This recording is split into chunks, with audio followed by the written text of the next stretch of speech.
ஓம் ஸ்ரீ லலிதா மகா திரிபுர சுந்தரியை நமக. 106வது ஸ்லோகம். இதில் 5 நாமாக்கள் 514 முதல் 518 வரை இருக்கின்றது. 514வது நாமா இப்போ இந்த ஸ்லோகத்தை பார்த்துடலாம். மூலாதாராம்புஜாரூடா பஞ்சவக்த்ராஸ்தி சம்ஸ்திதா அங்குஷாதி பிரகரணா வரதாதி நிஷேவிதா. மூலாதார அம்புஜ ஆரூடா மூலாதாராம்புஜரூடா மூலாதார அம்பூஜா ஆரூடா. மூலாதாரத்தில் வசித்திருப்பவள், வீற்றிருப்பவள். ஆரூடா, ஆரூடாக வீற்றிருப்பவள். மூலாதாரம் பார்த்துருக்கோம். குண்டலினி சக்தி 3.5 சுற்றுள்ள சிறிய பாம்பாக வடிவெடுத்து சுருண்டு படுத்து கொண்டிருக்கின்றது அந்த இதுல. அதுதான் மூலாதாரம். மூலாதாரத்தில இருக்கக்கூடியவள், வீற்றிருப்பவள் அம்பாள். அந்த ஆத்ம சாதகர்கள் இந்த மூலாதாரத்திலிருந்து எழுப்பி சகஸ்ரார வரைக்கும் கொண்டு போற. அதுல அம்பாளுக்கு மிகுந்த பிரியம் உள்ளவள்.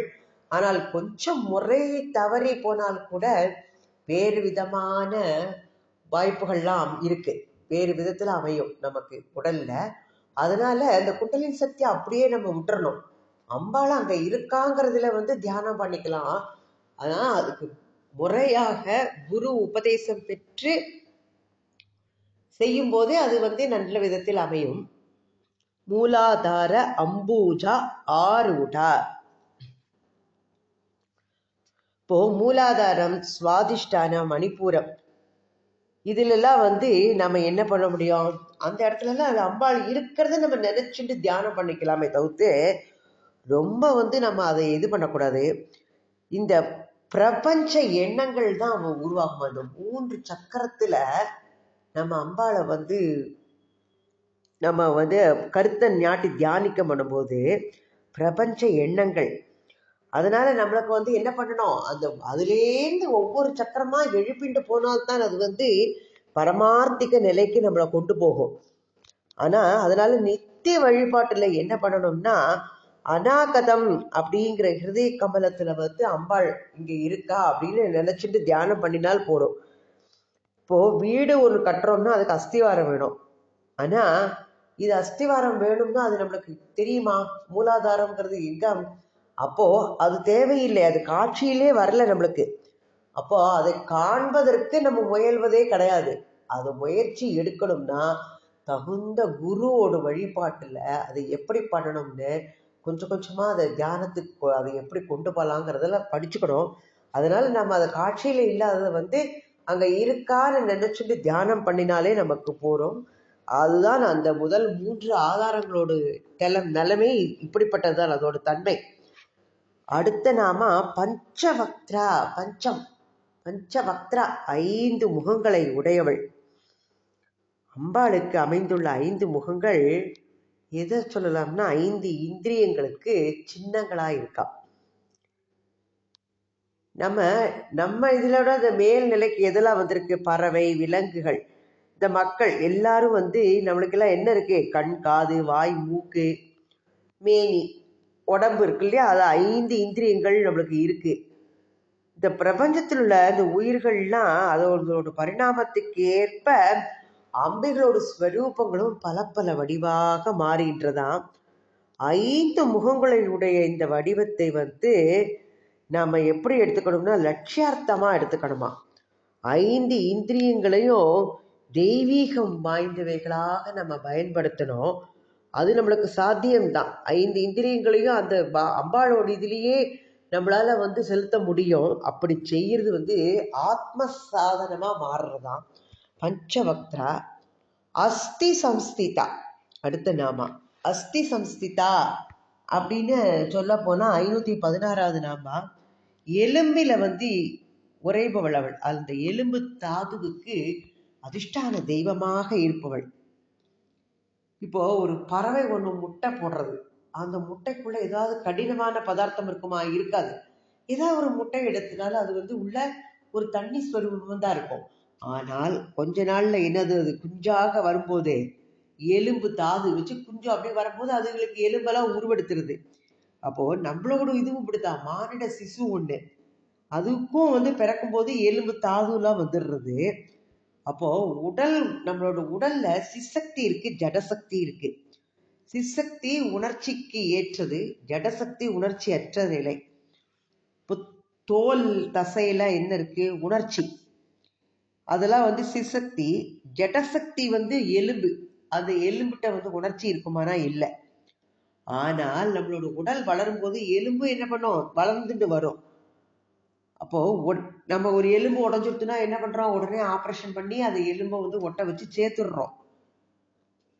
நம்மளுக்கு உடல்ல வந்து தவம் பண்ணும்போது அந்த மேனி என்ன ஆகுதுன்னா அப்படியே மாறி அப்படியே ஒரு மாதிரி கல்லா மாறிடுவாங்க. அந்த தவம் பண்ண பண்ண பண்ண வஜ்ராயுதமா மாத்திரலாம் உடலை.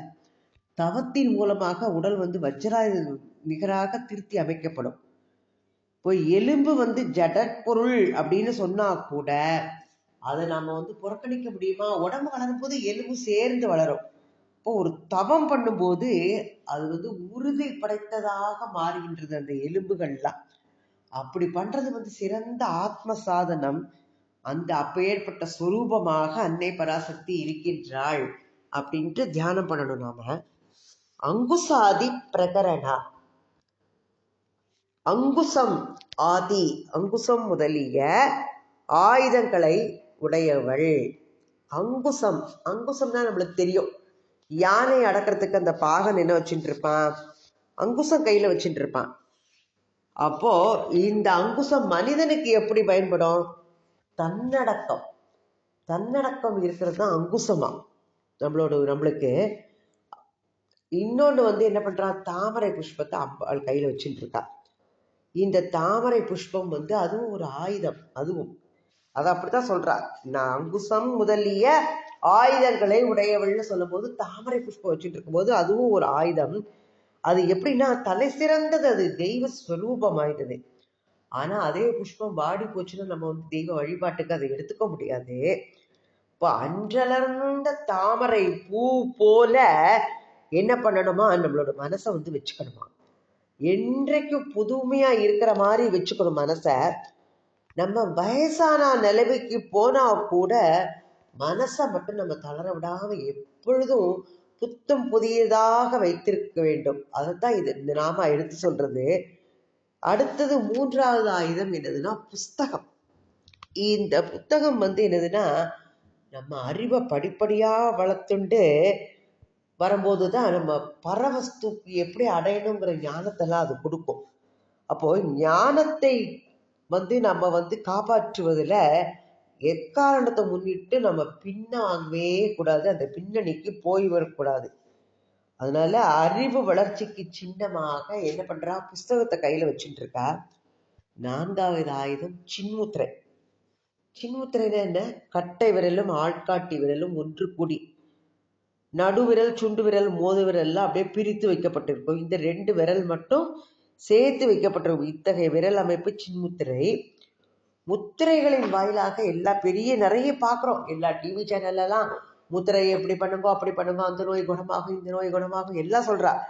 அப்போ முத்திரைங்கிறது வந்து பெரிய கருத்துக்களை நம்மளுக்கு எடுத்து சொல்றாப்புல இருக்கு. தட்சிணாமூர்த்தி என்ன பண்ணிட்டு இருக்க? சின்முத்திரை. அவர் வந்து மௌனமா இருந்துட்டு தன்னோட குருவுக்கு எல்லாத்தையும் இந்த சின்முத்திரை ஒன்றின் மூலமாகவே எல்லாவித ஞானத்தையும் அவர்களுக்கு எடுத்து விடுகிறார். கட்டை விரல் அப்படின்னா அது என்னதுன்னா பரமாத்ம தத்துவம். ஆட்காட்டி விரல் ஜீவாத்ம தத்துவம். அப்ப ஆணவம், கண்மம், மாயை இதெல்லாம் மற்ற 3 விரல்கள் வந்து நம்ம குறிக்கின்றது. இந்த 2 விரல்கள் மட்டும்தான் சேர்ந்திருக்கு. அப்போ இது பரமாத்ம ஜீவாத்ம தத்துவம். இந்த மலங்களில் இருந்து தன்னை பிரித்து எடுத்து கொண்டால் தான் ஒரு ஆத்ம சாதகன் வந்து பரமாத்மாவுடன் யோகம் பண்ண தகுதியாய் உடையவனாய் இருக்கிறார்கள். தான் அந்த மொத்த 3 விரல்கள் தனித்தனியா பிரிச்சு காமிச்சிட்டு இந்த 2 விரலையும் மட்டும் சேர்த்து வைத்திருக்கின்றார். இப்போ தியானம் பண்ணும்போது சின்முத்திரையில் அடங்கியுள்ள அந்த தத்துவம் கோட்பாட்டை நம்ம நினைவில் வச்சுண்டு தான் நம்ம வந்து அதை பண்ணணும். இப்போ சின்முத்திரைங்கிற ஆயுதம் இந்த தத்துவத்தை எடுத்து சொல்லுவதாக அமைந்திருக்கின்றது. அடுத்த நாமா வரதாதி நிஷேவிதா 518 நாமா. இது வந்துட்டு வரதா முதலான சக்திகளான சேவிக்கப்படுபவள். நிஷேவிதா அப்படின்னு நன்றாக சேவிக்கப்படுபவள். அம்பிகைக்கு ஏவல் பண்றதுக்கு எத்தனை பேர் இருக்கா? 4 சக்தி தேவதைகள் அவள் சூழ்ந்திருக்கலாம். அவர்கள்லாம் விரும்பிகளை எல்லாம் விரும்பியவாறு அதை வகுத்து அளிக்கக்கூடியவள் யாரு? வரதா. அதான் அந்த வரதா என்னும் சக்தி. இப்போ இயற்கை தாயிட்டேந்து நமக்கு என்ன தேவையோ அதையெல்லாம் நாம் எடுத்துக்கிறோம். அதெல்லாம் நம்ம பெற்றுக்கொள்ள முடியும். வரத்தை தருவதற்கு அவள் என்றுமே தயாராக இருக்கின்றாள் அம்பாள். அதற்காக நம்மை பக்குவப்படுத்தி கொள்வதுதான் நம்மளுடைய கடமை. அவள் எதுக்கு ரெடியா இருக்கா? எதை கேட்டாலும் நீ பக்குவப்பட்டு நீ கேட்கணும். அப்போ வரத்தை யாச்சகமாக அம்பாள்கிட்ட கேட்பதற்கு பதிலாக நம்மை பக்குவப்படுத்துவதற்கு நாம கற்றுக்கொள்ள வேண்டும். செல்வத்துக்கு நாயகி யாரு? ஸ்ரீதேவி. அவள் 2வது சக்தி. அவளுடைய அனுகிரகத்திற்கு அவள் மனசு வச்சு ஒருத்தரை அனுகிரகம் பண்ணிட்டாள்னா அவளுக்கு பொருளுக்கு பஞ்சமே கிடையாது. அப்போ அவ முறையான உழைப்பின் மூலமா என்ன பண்றா? தேவையானவற்றை எல்லாம் பெற முடியும். அவ ஷண்டா என்கிற 3வது சக்தி. இது பெண்பாலுக்குரிய அம்சங்களே இல்லையா. தோற்றத்த அளவுல தான் சக்தியோட அம்சமா இருக்கா.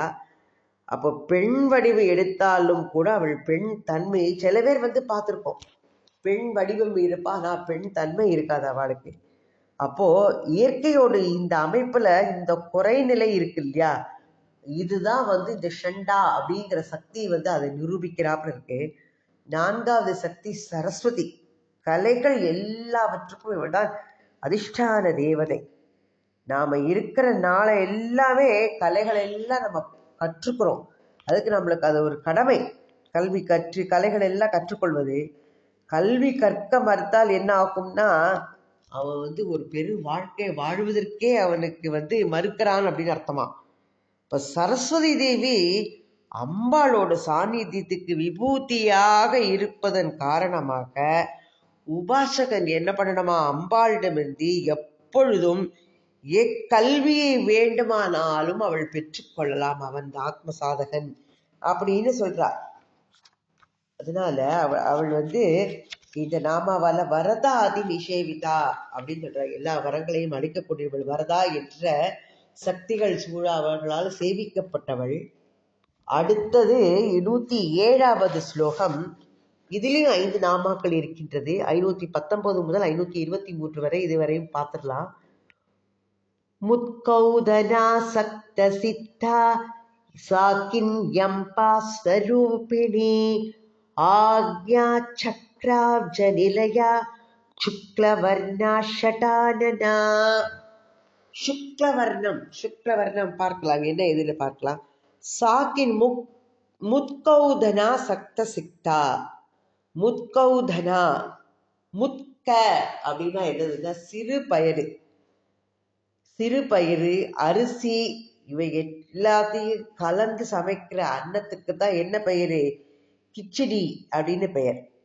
இதுல தேங்காய், வெல்லம், முந்திரி பருப்பு, மிளகு இதெல்லாம் சேர்த்துக்கலாம். நம்ம இந்த சாத்வீக ஆகாரம் அம்பாளுக்கு ரொம்ப பிரியமானதான் இந்த அன்னம். இது நமக்கும் பொருத்தமானது. ஏன்னா இந்த அன்னத்தை புசிப்பது மூலமா நம்ம எண்ணங்களும் சாத்வீகமான எண்ணங்களா இருக்கும். அம்பாளுக்கு அது பிரியம் அப்படின்னு நம்ம எடுத்துட்டோம்னா நாமும் அந்த எண்ணத்தெல்லாம் அதபடியே நம்ம செயல்படுத்திட்டு வருவோம். அப்ப நம்ம முறையா பக்குவப்படுத்தப்பட்டவர்களாக மாறுவோம். அது அம்பாளுக்கு மிக்க படைப்பதற்கு ஏற்றதாக இருக்கின்றது. அம்பாளுடைய பிரசாதமாக அதை உண்கின்றவர்களுக்கு அந்த கரண சக்தியை அது ஏற்படுத்துகின்றதாம்.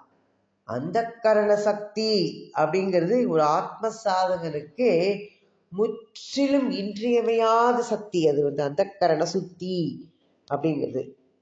சாக்கின்யம்பா ஸ்வரூபிணி. சாக்கின்யம்பா சாக்கினி தேவி வடிவத்தில் இருப்பவள். இந்த மேல உள்ள 6 நாமாள், இதுக்கு முன்னாலாம் 9 நாமாக்கள் பார்த்தோம். இது 6 நாமா தான். இந்த 6 நாமா இந்த சாக்கினி தேவிய அவளோட மகிமைகள்லாம் எடுத்து சொல்வதாக இருக்கின்றது. சாக்கினி தேவி வடிவத்தில் இருப்பவள். அடுத்த நாம ஆக்ஞா சக்கராப்ஜ நிலையா. ஆக்ஞா சக்கரம் அப்படிங்கிற 6வது சக்கரத்துல வீற்றிருப்பவள். அது எங்க இருக்கு? 2 புருவங்களுக்கு நடுவுல 2 இதழ்களை உடைய ஆக்ஞா சக்கரம். இதுக்கு ஒரு தனி மகிமை இருக்கான். ஒருத்த முறைய ஆத்ம சாதனம் பண்ணி அப்படி பண்ணிட்டு இருக்கும்போது அவனோட சரீரத்துல என்ன பண்ணுமா, மூலாதாரத்திலேருந்து உருவெடுக்கும் அந்த குண்டலின் சக்தி சுஷும்னை நாடி வழியாக சுவாதிஷ்டான மணிப்பூரம் அநாதகம் விசுக்தி எல்லா ஆதாரங்களையும் கடந்து ஆக்ஞா சக்கரத்தை எட்டுமா. அப்பொழுது அம்பாளோட அருளால் அந்த யோகிக்கு அலாதியான சித்தி வாய்க்கின்றதான். அந்த சித்தெல்லாம் வாய்க்குங்கிறா. அவன் அவன் கேட்கும் எதுவும் இனியதாக நிகழ்வதாக்கின்றது.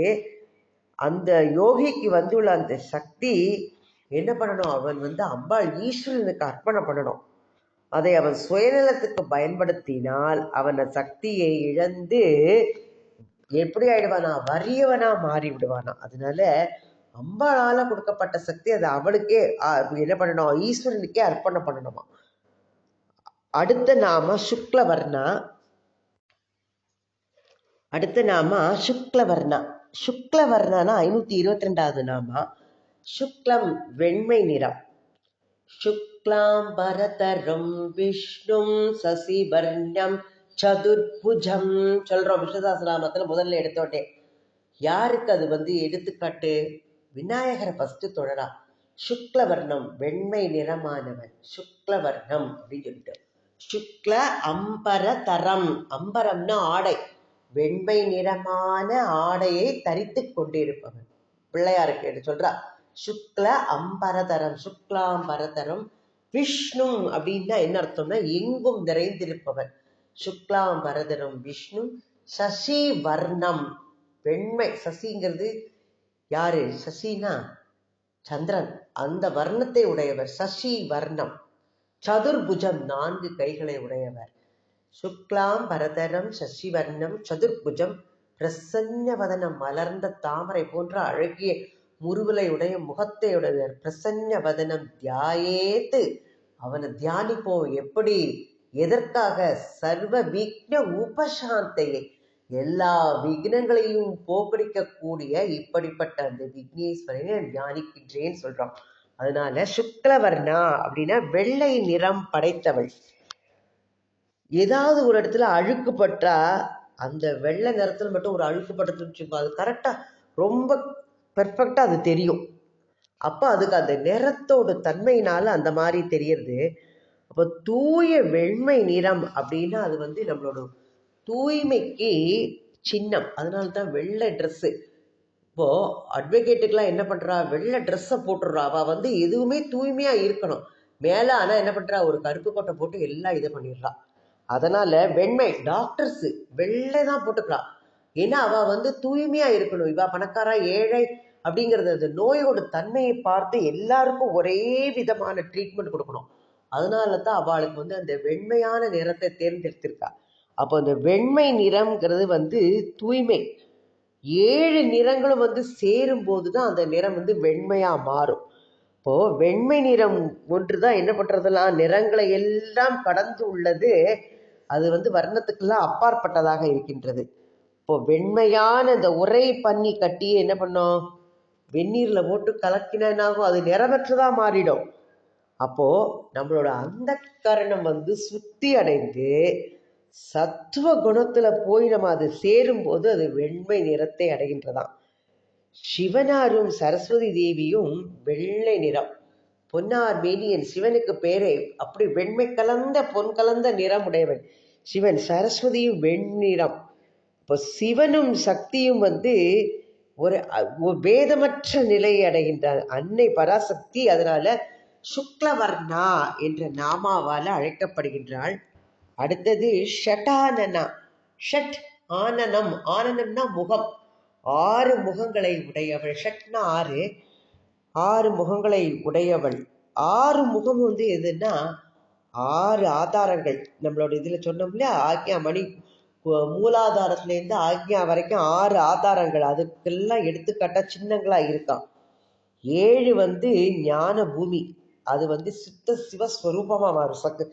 எங்க போகும்போது சகஸ்காரம் அதுக்கு போகும்போது. அப்போ இந்த 6 ஞான பூமிகள் வந்து எல்லாம் ஒன்று சேரும் போது இந்த இடத்துல கொண்டு வந்து இந்த ஜீவனை நிறுத்திடுவா ஆக்யா சக்கரத்துல. அப்போ அது வந்து பண்பட்ட ஜீவாத்மாவாக இருக்கின்றது.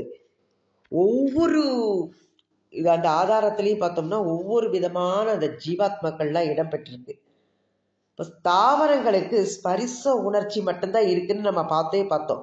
அதுக்கு ஒரே ஒரு ஞான பூமி, அதாவது ஞான பூமினா ஒரே ஒன்று தான் அதுக்கு இருக்கிறது. மரம் செடி கொடி எல்லாம் ஸ்பர்சம்ங்கிறது ஒரு அறிவை வச்சுட்டு தான் நிறை வாழ்வு பூக்கிறது, காய்க்கிறது, கனி கொடுக்கறது, எத்தனை விதமான இதெல்லாம் செய்யறது. இப்போ செயற்கரிய செயல்களை எல்லாம் அது செய்யறது. ஸ்பரிசித்தல், நுகர்தல், உண்ணுதல்ங்கிற 3 முகங்கள் கொண்டுள்ளது எறும்பு. அது எப்படி அது வந்து அழகா ஒற்றுமையா வாழ்க்கையை நடத்துறது. அதுக்கு 3 விதமான முகங்கள் இருக்காது. அதுதான்.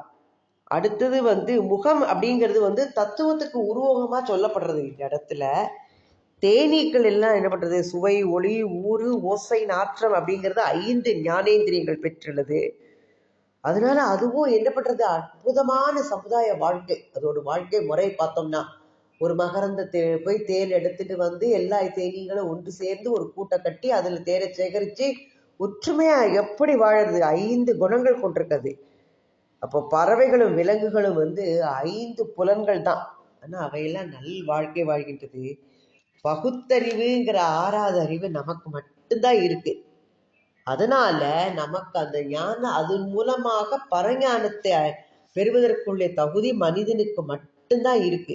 6 அறிவு அல்லது இந்த 6 முகங்களை நாம எப்படி அதை பயன்படுத்தி பண்பட்ட நிலையை அடைய வேண்டும் அப்படின்னு நம்மளுக்கு எடுத்துக்காட்டா சண்முக கடவுள் 6 முகங்களை கொண்டு இருக்கின்றார். முற்றிலும் வந்து பண்பட்ட ஜீவாத்மாக்கு முன்மாதிரியாக இருப்பவர் வந்து முருக கடவுள் தான். அவள் தாயாகிய அம்பாளும் அதே விதத்துல 6 முகங்கள் படைத்தவளாக இருக்கின்றாள். அதனால அவளும் வந்து ஷட்டானனா அப்படின்னு சொல்லப்படுறது. அடுத்த ஸ்லோகத்துல என்னன்னா 4 நாமாக்கள் இருக்கின்றது. முடிந்தால் அதையும் பார்த்துடலாம். 108வது ஸ்லோகம். மஜ்ஜா சம்ஸ்தா ஹம்சவதி முக்கிய சக்தி சமன்விதா ஹரித்ரானைகரசிகா ஹாக்கினி ரூபதாரிணி. மஜ்ஜா சம்ஸ்தா 524வது நாமா. மஜ்ஜை அப்படிங்கிற தாதுவுல அபிமான தேவதையாக இருப்பவள். நம்மள உடல்ல வந்து எலும்புகள்லாம் இருக்கு. அதெல்லாம் எப்படி இருக்கு, அந்த குச்சி குச்சியா அப்படி இருக்கு. அப்போ அதுக்கு வந்து அது ஒன்றோடு ஒன்று இடிச்சுட்டு இருந்தா நம்மளுக்கு உடம்புல வலி வரும். அப்ப நடுவுல மஜ்ஜை அப்படிங்கிற ஒரு ஊன் இருக்கு. அப்பதான் அது ஒன்றுக்கொன்று உராயாம நம்மளுக்கு வலி எடுக்காம நல்ல விதத்துல இருக்கும். அப்போ இந்த மாமிசத்துல ஊடுருவியுள்ள சாரம் தான் மஜ்ஜை அப்படின்னு சொல்லப்படுகிறது. இந்த மஜ்ஜையில சக்தி அது ஓங்குவதற்கு ஏற்பத்தான் நம்மளோட உடல்களையும் நல்ல வலு பெற்றதாக இருக்கின்றதான். பிரம்மச்சாரியம் பண்ணி அதை காத்து சரீரத்தை வச்சுட்டு இருக்கிறவ அவளோட மஜ்ஜைங்கிறது பன்மடங்கு உறுதி வாய்ந்ததா இருக்குமா. தூய வாழ்வு வாழும்போது அந்த மஜ்ஜைக்கு வலிவு அதிகமா. பரமார்த்திக பெருவாழ்வு வாழ்பவர்களுக்கு மஜ்ஜை வந்து என்னதான் ஆத்ம சக்திக்கு இருப்பிடமா இருக்கான். அப்படி பெருவாழ்வு வாழ்கின்றவர்களின் மஜ்ஜையில் தெய்வீகம் இருக்கான். அத்தகைய மஜ்ஜை தாதுவுக்கு அன்னை பராசக்தி அதிஷ்டான தெய்வமாக இருக்கின்றாள் அப்படின்னு சொல்றது இந்த நாமா. அடுத்த நாமா 525வது நாமா. ஹம்சவதி முக்கிய சக்தி சமன்விதா.